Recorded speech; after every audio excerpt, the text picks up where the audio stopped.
My entitled in-laws secretly built their massive dream home on the acreage my grandfather left me.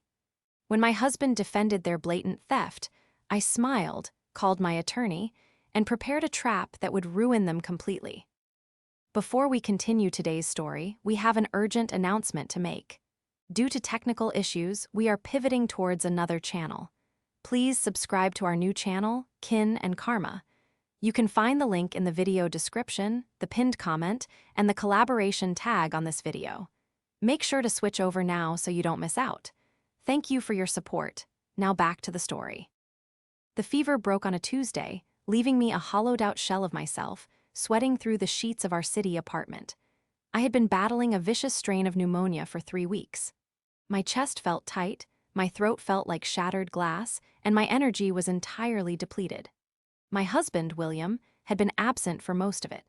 He claimed he needed to spend his days out at his parents' suburban house to help them organize their garage and figure out their retirement downsizing. I had been too weak to argue, too sick to question why he was suddenly so devoted to sorting through dusty boxes, while his wife struggled to breathe across town. I was lying in the dim light of the bedroom, staring blankly at the ceiling fan, when my phone vibrated against the nightstand. The caller ID flashed a name I hadn't seen in months, Mr. Henderson. He was an elderly gentleman who owned the property adjacent to the 50 acres of pristine, undeveloped woodland my grandfather had left me. That land was my sanctuary, even if I hadn't been well enough to visit it lately. I cleared my dry throat and answered. "Hello, Mr. Henderson," I rasped, my voice barely above a whisper. "Caroline, is that you? You sound terrible, dear." His gruff, familiar voice crackled through the speaker. "Listen, I didn't want to bother you, but I figured I had to call. Is there a reason you didn't tell me about the massive development project going on next door?" I frowned, pushing myself up against the pillows, a wave of dizziness washing over me. "Development project? What do you mean? The land is untouched. It's a protected trust." There was a heavy pause on the other end of the line. "Caroline, they've been running logging trucks down the access road for 2 weeks. Yesterday, a concrete mixer went through. I went over to the property line this morning. There is a massive, poured foundation right in the middle of the eastern clearing. A huge house is going up." My blood ran cold. The chill had nothing to do with the lingering illness. Who is building it?" "I asked the foreman," Mr. Henderson said gently.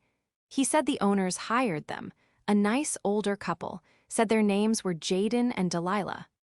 The phone slipped from my sweaty palm, landing softly on the duvet. Jaden and Delilah, William's parents. I couldn't breathe. It wasn't the pneumonia suffocating me this time, it was the crushing weight of utter betrayal. My husband wasn't helping them organize a garage. He was covering for them while they illegally bulldozed the only piece of my family history I had left. The betrayal gnawed at my bones, a sickness far deeper than the one in my lungs. The hours that followed were a blur of agonizing physical pain and terrifying mental clarity. I forced myself out of bed. My legs trembled under my weight as I dragged myself to the bathroom sink, splashing cold water on my pale, sickly face. The reflection staring back at me looked fragile, but behind the dark circles under my eyes, a spark of absolute fury was igniting. I didn't call William, I waited for him. He walked through the front door around 7 in the evening, smelling faintly of sawdust and expensive takeout. He dropped his keys on the counter with a loud clatter and sighed dramatically, playing the part of the exhausted son. "Hey," he called out, not even coming into the bedroom to check on me. "Traffic was a nightmare. My parents are driving me crazy. Mom can't decide what to do with the patio furniture." I walked out of the bedroom, leaning heavily against the doorframe for support. I stared at him. "How is the foundation looking, William?" He froze. He was in the middle of taking off his jacket, and his arms stopped midair. The color completely drained from his face, leaving him looking pasty and terrified. He slowly lowered his arms and tried to force a laugh, but it sounded like a dying engine. "Foundation? What are you talking about, Caroline? You must still have a fever." "Don't lie to me," I said, my voice dangerously calm, devoid of any warmth. Mr. Henderson called. He saw the logging trucks. He saw the concrete. He spoke to the foreman who told him Jaden and Delilah are building a house on my grandfather's land. William swallowed hard, his eyes darting around the room looking for an escape, when he realized there wasn't one. His posture shifted from guilty to defensive. It was a transformation I had seen many times, but never directed at something this massive. "Look, Caroline, you're overreacting," he stammered, taking a step toward me, his hands raised in a placating gesture. "They were going to surprise you. They knew you wanted to do something with that land eventually. They're just improving it. They're using their own retirement savings to build a beautiful family estate where we can all spend time together. You should be thanking them. They're increasing the property value." "They are trespassing," I stated coldly. "They are destroying protected woodland that belongs strictly to me." "It's family land now," William argued, his voice rising, annoyed that his gaslighting wasn't working. "We're married. My parents are your parents. You've been so sick, so out of it. We just took the initiative. You'll love it when it's done, I promise. Just calm down and let them finish." He turned away from me, dismissing my anger as if I were a child throwing a tantrum, and walked into the kitchen to grab a beer. He genuinely believed that because I was weak, because I was traditionally the peacekeeper in our marriage, I would simply roll over and accept this monumental violation. I watched him crack open the bottle, a cold, calculating calm settling over my racing heart. They thought I was just an ailing wife they could steamroll, but they had forgotten one crucial thing. To understand the depth of this violation, you have to understand what I gave up for William. When we met in our late 20s, I was already establishing myself as an architect, working 80-hour weeks to build my career. William was a struggling freelance illustrator drowning in credit card debt. I loved him, so I paid off his debts. I supported us entirely for 4 years while he found his artistic voice. I sacrificed my savings, my free time, and my peace of mind to ensure he felt secure. The only thing I kept entirely for myself was the 50 acres. My grandfather, a stern but deeply loving man who taught me how to read blueprints and respect the earth, left it to me in an ironclad trust before he passed. It was my sanctuary, the place I intended to build a small, eco-friendly cabin one day. Jaden and Delilah always hated that land. From the moment I met my in-laws, they made my skin crawl. Delilah was a master of the backhanded compliment. She was impeccably dressed, her hair permanently sprayed into a stiff helmet, always wearing too much expensive perfume. She would look around our modest apartment and say things like, "It's so quaint how you tolerate living in such a cramped space, Caroline. Especially when you have all that wasted dirt just sitting out in the country." Jaden was worse. He was a retired middle manager who fancied himself a real estate tycoon.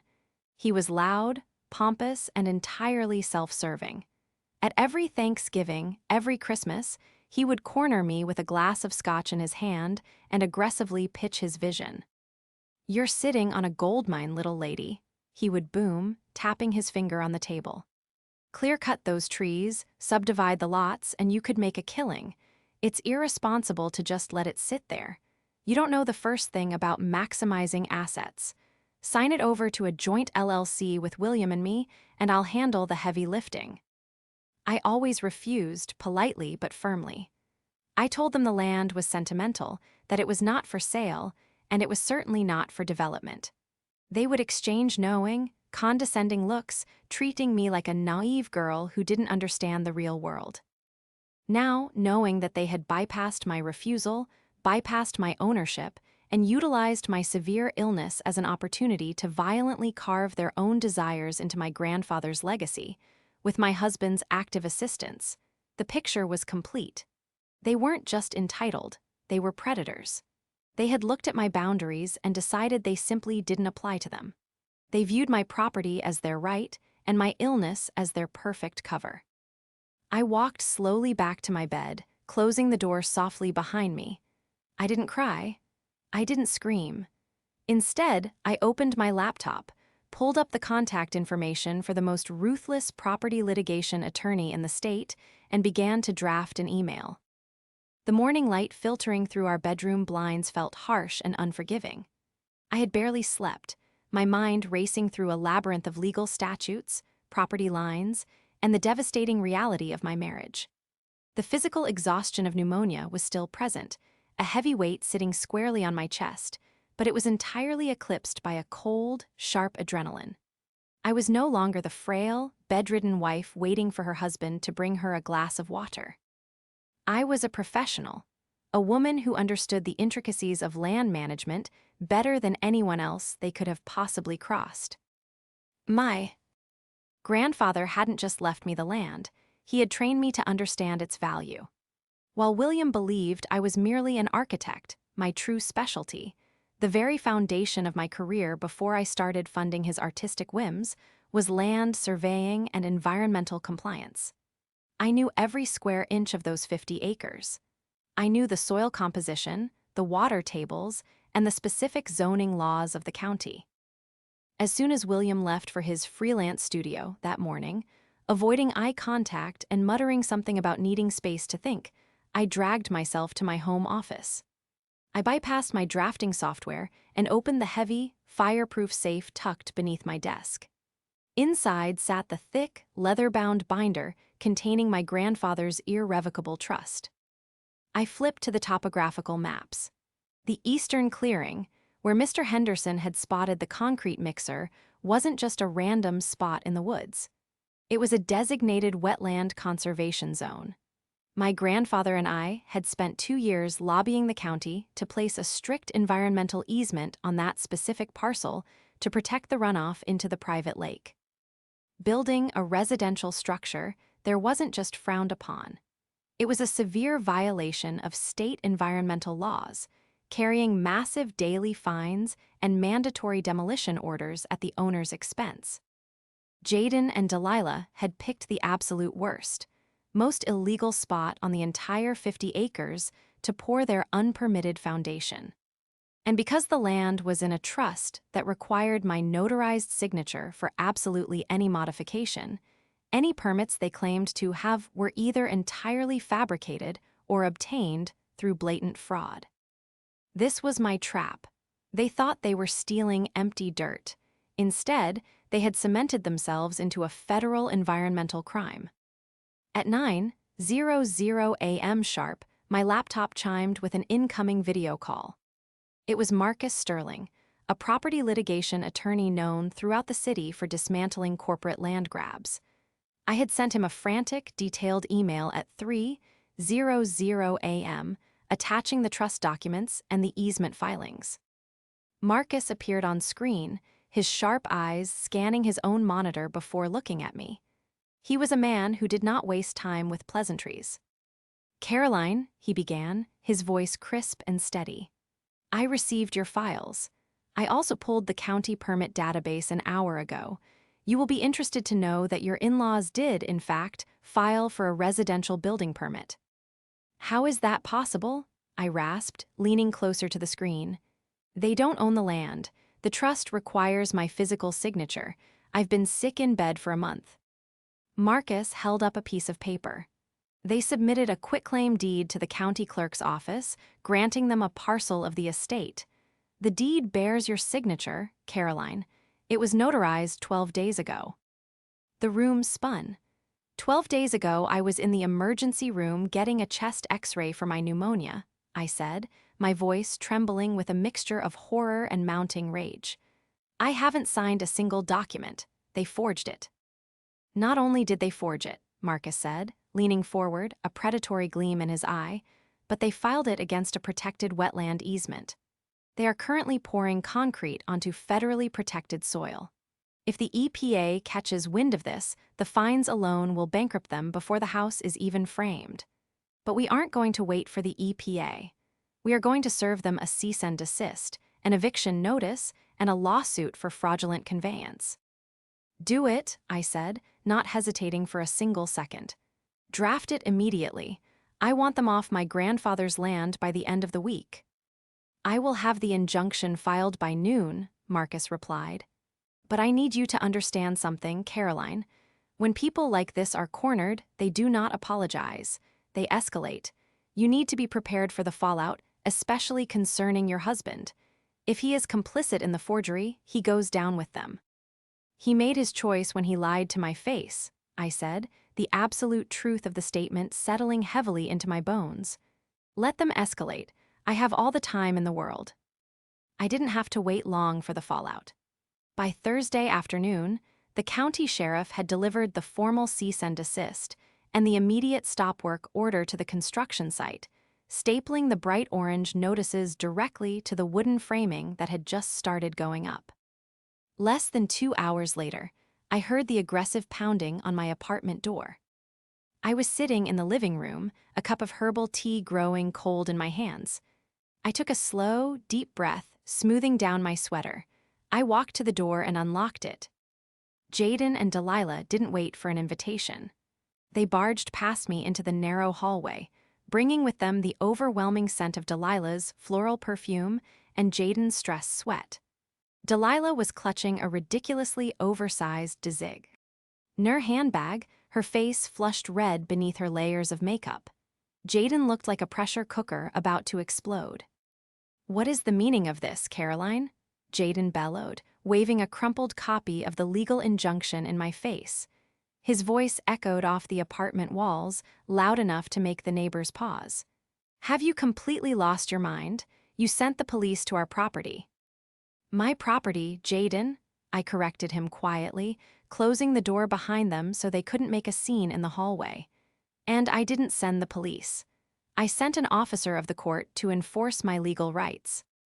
Delilah scoffed, crossing her arms over her chest, trying to look imposing in our small living room. "Oh, stop being so dramatic, Caroline. We knew you were sick, so we took the initiative. We are building a legacy. We are increasing the value of that useless, overgrown dirt. You should be down on your knees thanking us for managing your assets while you lie around feeling sorry for yourself." "Managing my assets?" I repeated, my voice dropping an octave, completely devoid of the polite deference I had shown them for years. I walked over to the coffee table and picked up a folder Marcus had couriered to me that morning. "Is that what you call forging my signature on a quitclaim deed?" The color instantly drained from Jaden's face. His bluster faltered for a fraction of a second, his mouth opening and closing like a fish suffocating on dry land. Delilah's eyes darted nervously toward her husband, the confident facade cracking instantly. I don't know what you're talking about," Jaden stammered, his voice suddenly lacking its usual booming authority. "William handled the paperwork. He said you gave verbal consent. We have a legal right." "You have nothing," I interrupted, taking a step toward them, forcing them to back up against the entryway wall. "Verbal consent does not override an irrevocable trust, and it certainly does not allow you to forge my signature and get it fraudulently notarized by your golfing buddy down at the bank. I have a time-stamped hospital record proving I was strapped to a respiratory machine the day that deed was allegedly signed." "Now listen here, little lady," Jaden growled, trying to regain his footing by resorting to his old intimidation tactics. He pointed a thick, shaking finger at my face. "We have already sunk $300,000 into that foundation and the contractor deposits. That is our retirement money. We aren't going anywhere. We will tie you up in court for decades. We will sue you for the construction costs, for the improvements made to the land, for emotional distress." "You can't sue someone for improvements made while committing a felony, Jaden," I said, a cold smile finally touching my lips.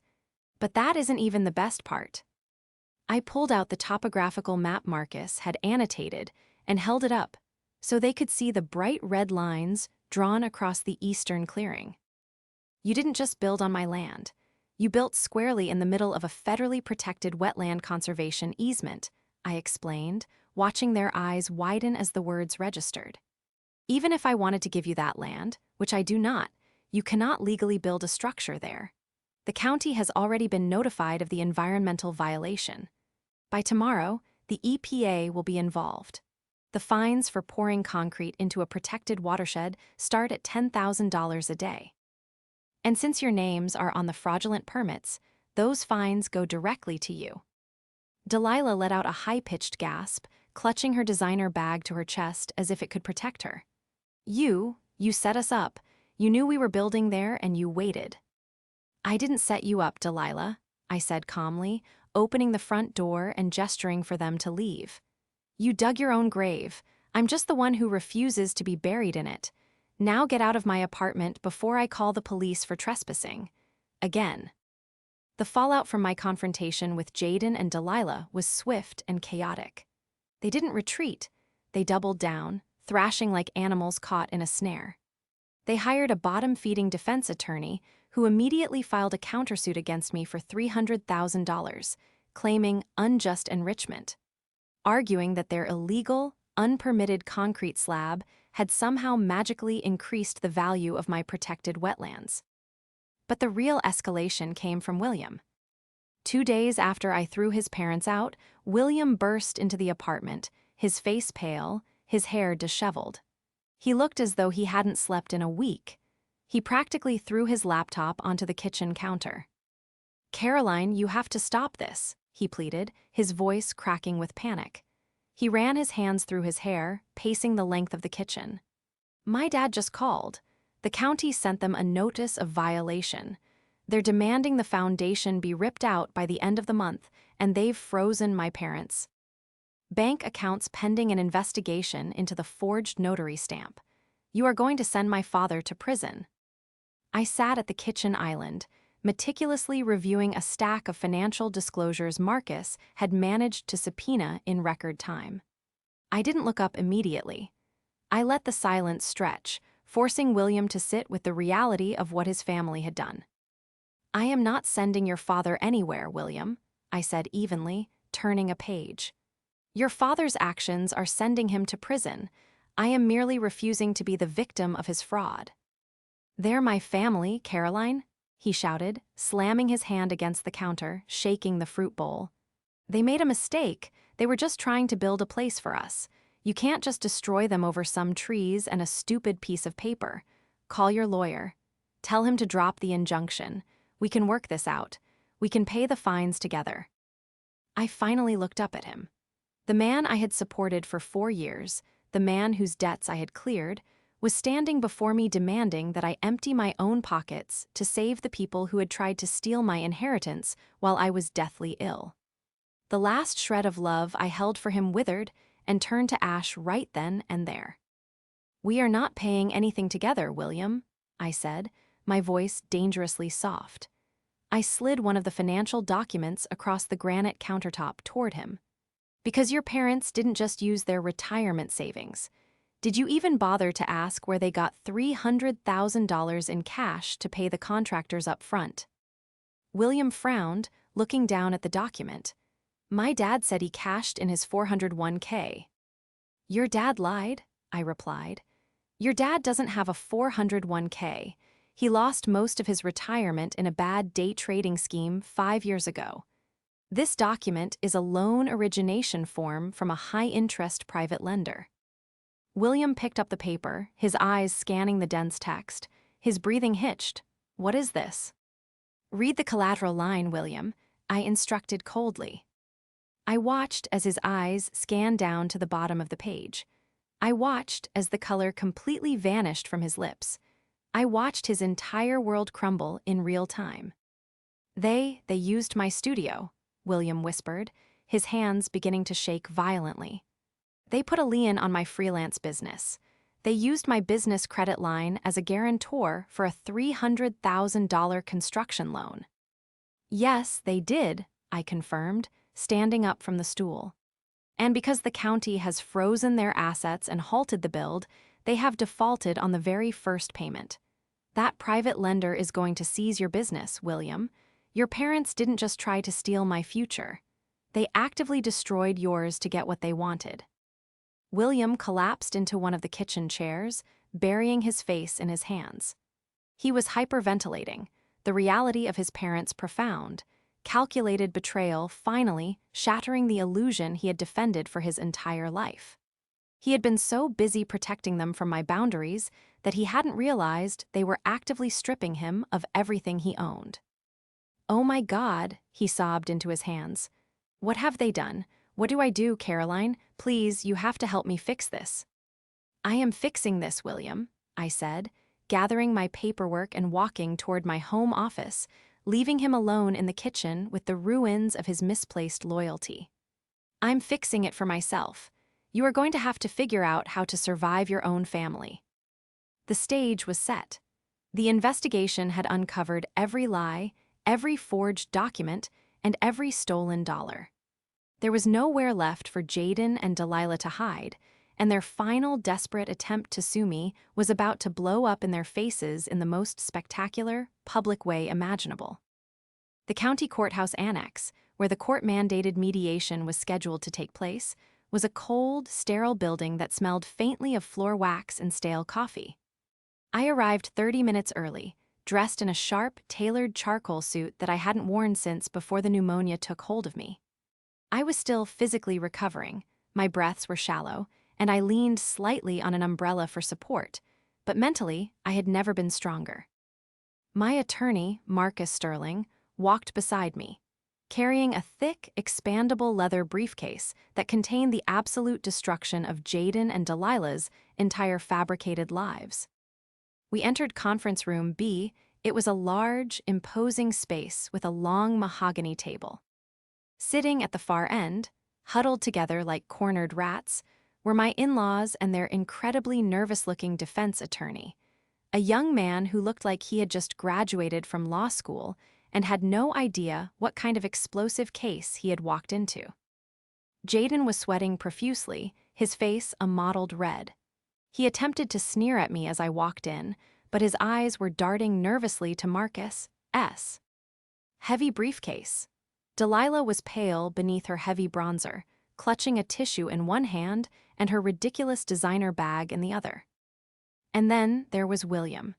He sat at the opposite end of the table from his parents, looking like a ghost. He hadn't spoken to them since the day he found out about the fraudulent loan against his business. He stared blankly at the polished wood of the table, his hands folded tightly in his lap. The mediator, a stern, older woman named Judge Eris, walked in and took her seat at the head of the table. She adjusted her glasses, opened the file, and sighed. "All right," Judge Eris began, her voice commanding immediate silence.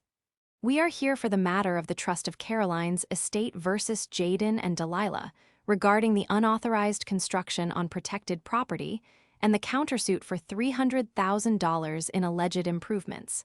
Let us begin. Counsel for the defendants, you filed the countersuit. You have the floor." The young defense attorney stood up, clearing his throat. "Yes, Your Honor. My clients acted in good faith.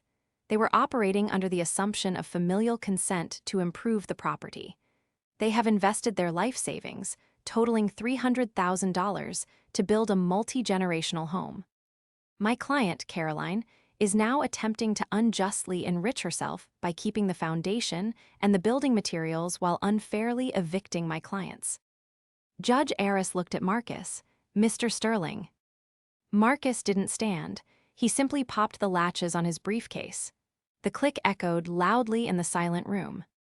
"Your Honor," Marcus said calmly, his voice a lethal instrument. "The defense's argument relies entirely on the concept of good faith. We are here today to demonstrate that not only was there no good faith, but the defendants have committed multiple felonies to facilitate this illegal construction." Marcus slid the first document across the table to the mediator and a copy to the defense attorney. "Exhibit A, the quitclaim deed filed with the county. It bears my client's signature, allegedly transferring the property to the defendants." "Yes," Jaden interrupted, unable to help himself, puffing out his chest. "She signed it. We have a notary stamp." "Exhibit B," Marcus continued, ignoring Jaden entirely and sliding a thick stack of medical records across the table.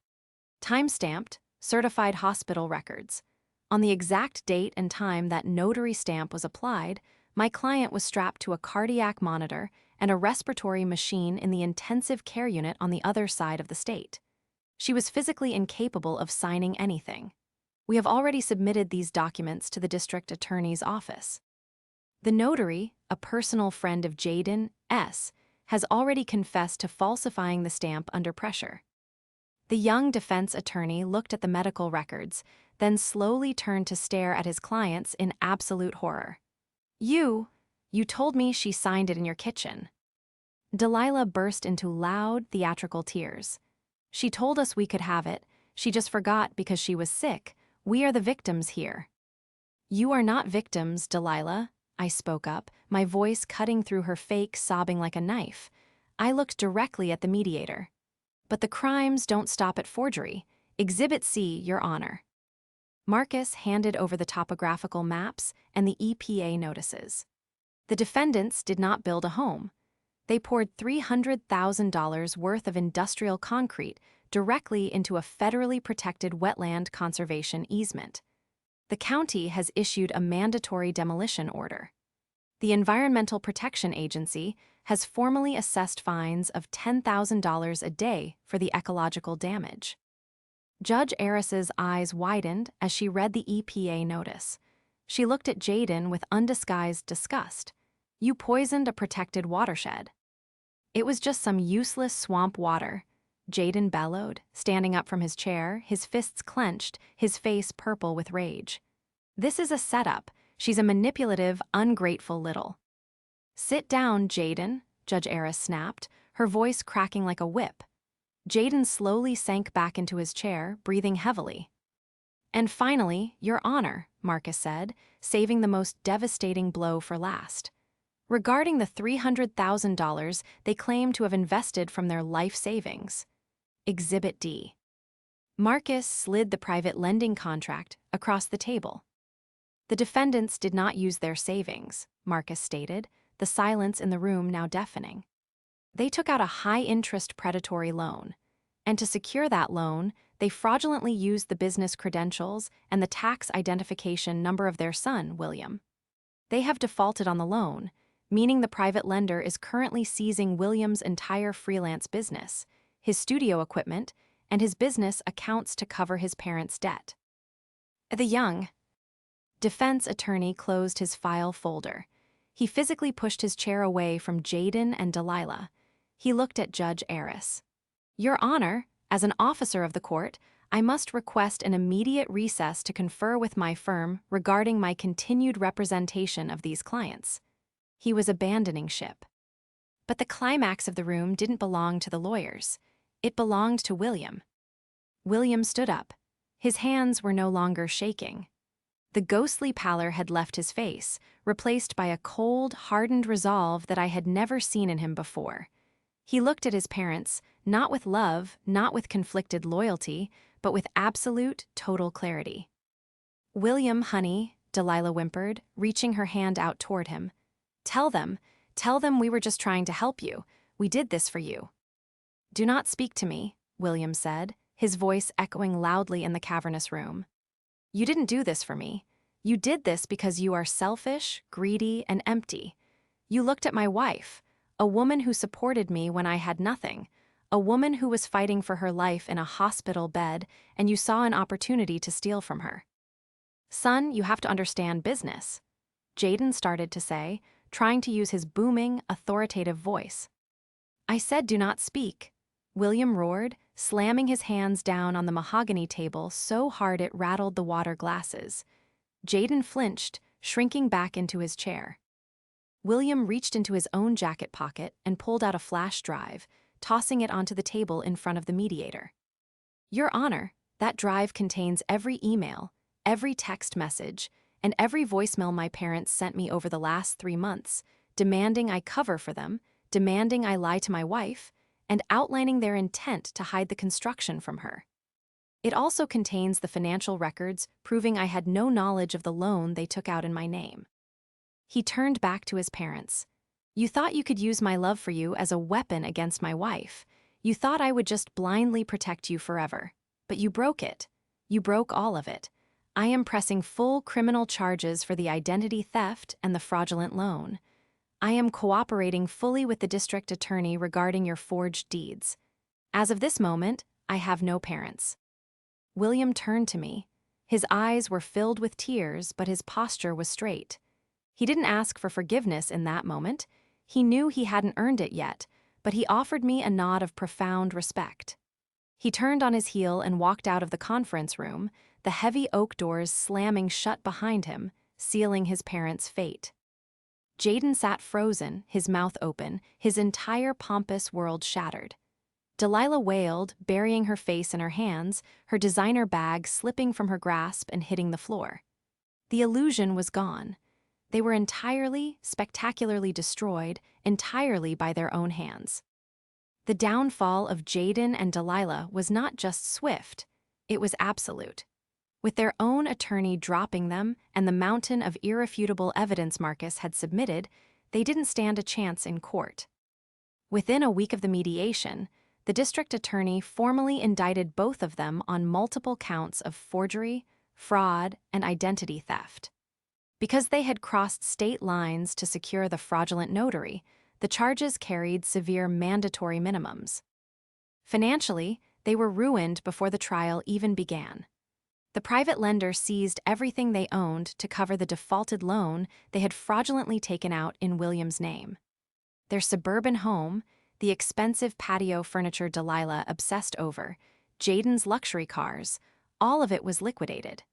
They were forced to move into a tiny, dilapidated, one-bedroom rental apartment on the outskirts of the city. The social exile was perhaps the most painful part for Delilah. The details of their crimes became public record. They were immediately expelled from their country club.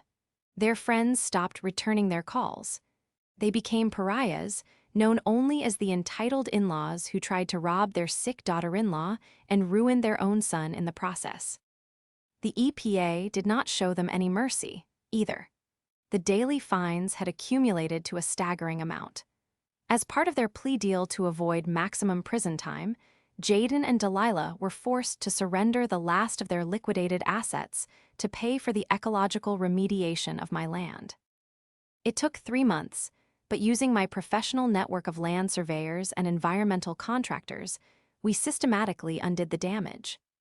I hired a specialized demolition crew to come in and jackhammer the illegal concrete foundation into dust. We carefully removed the debris, brought in fresh, nutrient-rich topsoil, and began the slow, beautiful process of replanting native flora, restoring the wetlands to the sanctuary my grandfather had intended.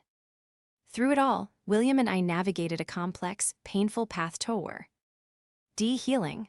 I hadn't immediately taken him back. He had moved into a small apartment of his own while I recovered in hours. We started intense couples counseling, and more importantly, he started individual therapy to dismantle the decades of manipulation he had endured from his parents. It was a long road. He had to take full responsibility for his cowardice, for lying to me, and for allowing his parents to violate my boundaries for so long. But the man who emerged from that therapy was not the passive, easily swayed boy I had married. He was grounded, fiercely protective, and deeply remorseful. The day he stood up in that mediation room and chose me over his abusers was the foundation upon which we slowly began to rebuild our marriage. Forgiveness wasn't a single event. It was a daily choice, and as I watched him work tirelessly to rebuild his freelance business from the ground up without taking a single dime from me, I knew we were going to make it. A year after the fever had broken, I stood in the middle of the eastern clearing on my 50 acres. The air was crisp, smelling of pine needles and damp earth. The ugly, gray scar of the concrete foundation was completely gone, replaced by vibrant green saplings and the gentle sound of the restored creek flowing into the private lake. William walked up behind me, wrapping his arms around my waist, resting his chin softly on my shoulder. We stood in comfortable silence, watching a pair of hawks circle high above the tree line. I took a deep, clear breath, my lungs fully healed, my heart finally at peace. The land was safe. My boundaries were impenetrable. Justice had been fully served, and as I leaned back into my husband's embrace, I knew that the roots we were planting now would withstand any storm.